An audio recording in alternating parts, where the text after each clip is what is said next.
Saudi अरब 170 kilometre लंबी एक ऐसी मॉडर्न सिटी बनाने जा रहा है जिस पर ना ही गाड़ियां चलेंगी और ना ही इस पर रोड्स बनाए जाएंगे। बिल्कुल सीधी लाइन में बनाया जाने वाला ये दुनिया का सबसे पहला और सबसे बड़ा शहर होने वाला है, जिसको 2030 से पहले पहले कंप्लीट करना सऊदी किंग और क्राउन प्रिंस का ख्वाब है।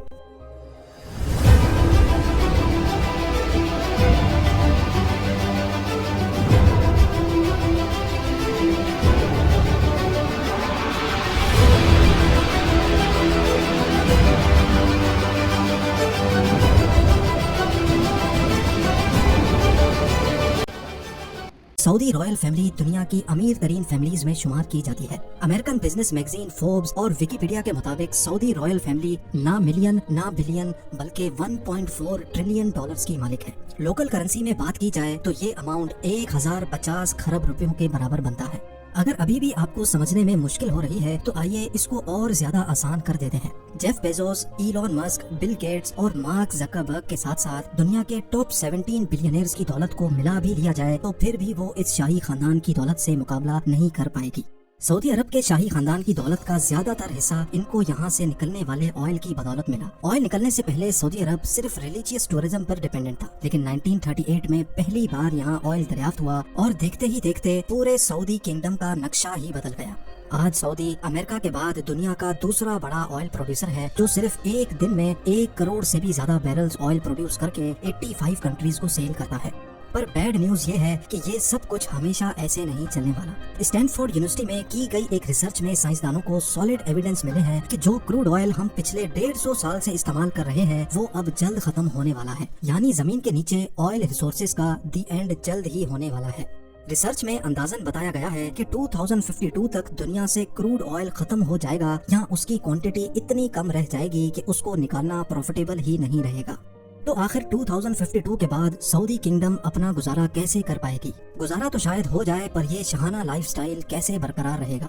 क्राउन प्रिंस मोहम्मद बिन सलमान ने अभी से ही सऊदी किंगडम को ऑयल की डिपेंडेंसी से हटाने का काम शुरू कर दिया है। दुबई की तरह अब सऊदी अरब भी वेस्टर्न टूरिज्म को प्रमोट कर रहा है और उसके लिए जो सिटी बनाई जा रही है वो दुबई से भी काफी ज्यादा एडवांस्ड होगी। ये शहर दुनिया में मौजूद दूसरे शहरों से काफी ज्यादा मुख्तलिफ होगा, क्योंकि जहाँ दूसरी सिटीज सेंटर से स्टार्ट होकर आहिस्ता आहिस्ता बाहर की तरफ फैलती जाती हैं, वहीं ये सिटी एक स्ट्रेट लाइन में होगी और वो भी 170 किलोमीटर लंबी लाइन।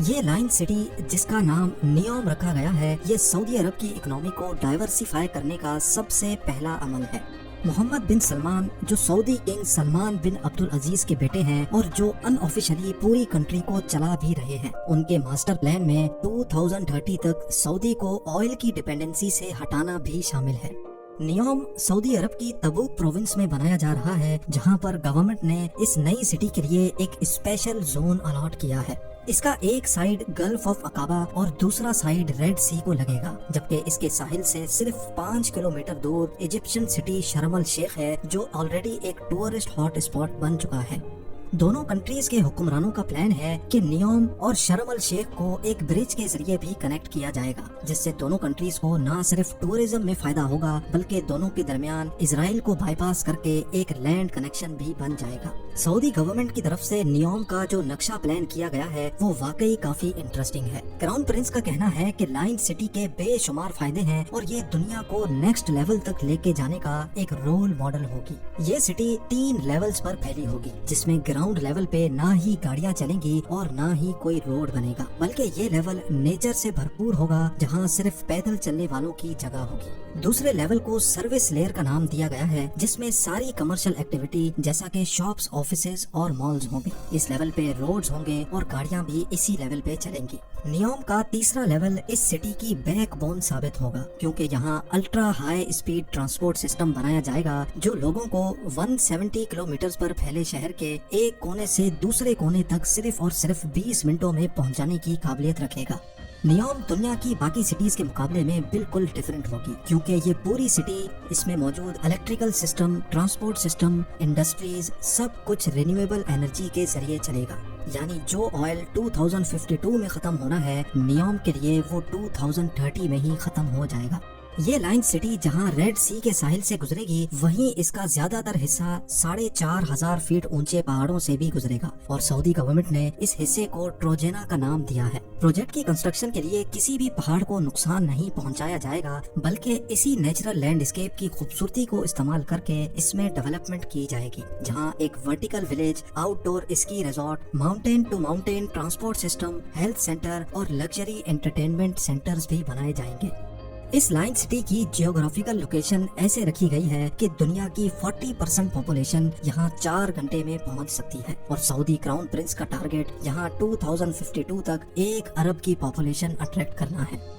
अब जाहिर है इतनी एडवांस्ड और फ्यूचरिस्टिक सिटी पर खर्चा भी ठीक ठाक होगा। सऊदी गवर्नमेंट ने नियोम प्रोजेक्ट के लिए $500 बिलियन का बजट एलोकेट किया है, जो तकरीबन 37,500 अरब रुपए बनते हैं। अच्छी खबर ये है कि इस प्रोजेक्ट पर काम स्टार्ट हो चुका है। सबसे पहले तो यहाँ और कुछ हो ना हो 1000 एकड़ के एरिया पर फैले आलीशान रॉयल पैलेसेस और रॉयल स्वीट्स बनाए गए हैं।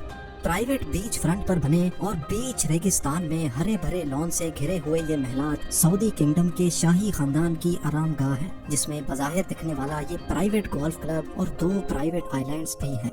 इस पूरे एरिया को नियोम पैलेस का नाम दिया गया है, जहां पर 2 हेलीपैड्स भी मौजूद हैं।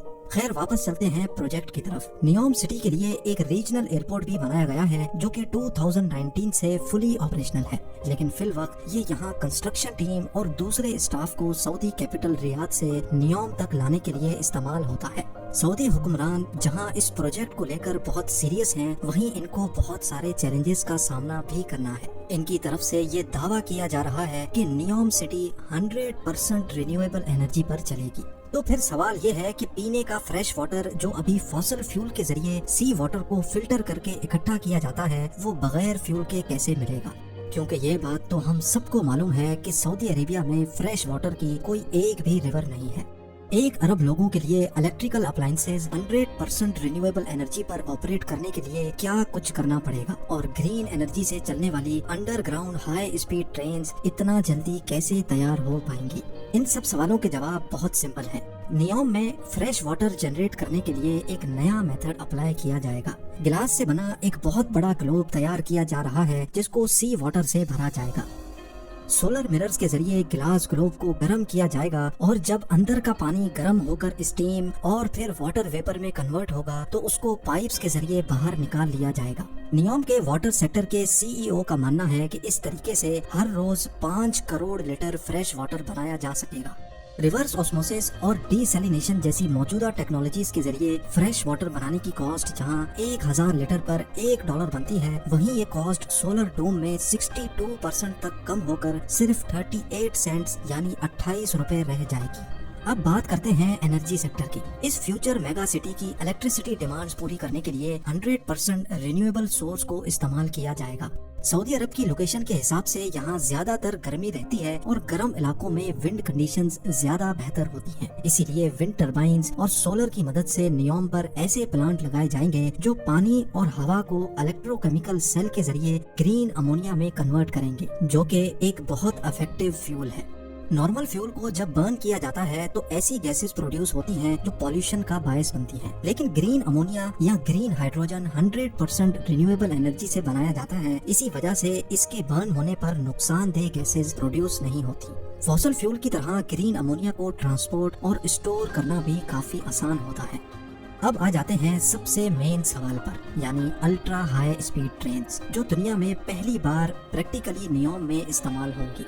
ये high speed trains 482 kilometre per hour से ट्रेवल करके सिर्फ 20 मिनटों के अंदर अंदर लाइन सिटी के एक कोने से दूसरे कोने तक पहुंचा सकेंगी। ये ट्रेन जिस टनल में चलेगी वहाँ हैवी मैग्नेट्स लगे होंगे जो ग्रीन इलेक्ट्रिसिटी की मदद से ट्रेन को पुश या स्टॉप कर सकेंगे। साथ ही साथ ट्रेन स्टार्ट में तो व्हील पर चलेगी, लेकिन स्पीड अप होने के बाद इसके व्हील्स जमीन से 4 इंच ऊपर उठ जाएंगे और मैग्नेटिक फोर्स पर तैरती हुई ट्रेन सेम इलेक्ट्रिसिटी कंजम्पशन में ज्यादा फास्ट चल सकेगी। इस सिटी का डिजाइन बिल्कुल स्ट्रेट लाइन भी इसी वजह से रखा गया है ताकि अल्ट्रा हाई स्पीड ट्रेन को सफर के दौरान टर्न्स की वजह से स्लो ना होना पड़े। कई एक्सपर्ट्स का मानना है कि इस लेवल की फ्यूचर सिटी और इसमें यूज होने वाली टेक्नोलॉजीज को 2030 तक बनाना पॉसिबल नहीं है, लेकिन नियोम प्रोजेक्ट का विजन और इस पर की जाने वाली मेहनत से एक बात तो क्लियर है कि सऊदी किंगडम अपने फ्यूचर को लेकर काफी सीरियस है और वेस्टर्न टूरिज्म को प्रमोट करने की भरपूर कोशिश भी कर रही है। अगर आपको ये वीडियो पसंद आई है तो इसे लाइक और चैनल को सब्सक्राइब जरूर कर दें और अगर आपके पास कोई सजेशंस हैं तो कमेंट में जरूर बताएं। हमने अभी बहुत से इंटरेस्टिंग टॉपिक्स पर वीडियोस बनानी है तो आपकी सपोर्ट बहुत जरूरी है। अपना ख्याल रखिएगा, मिलते हैं नेक्स्ट वीडियो में।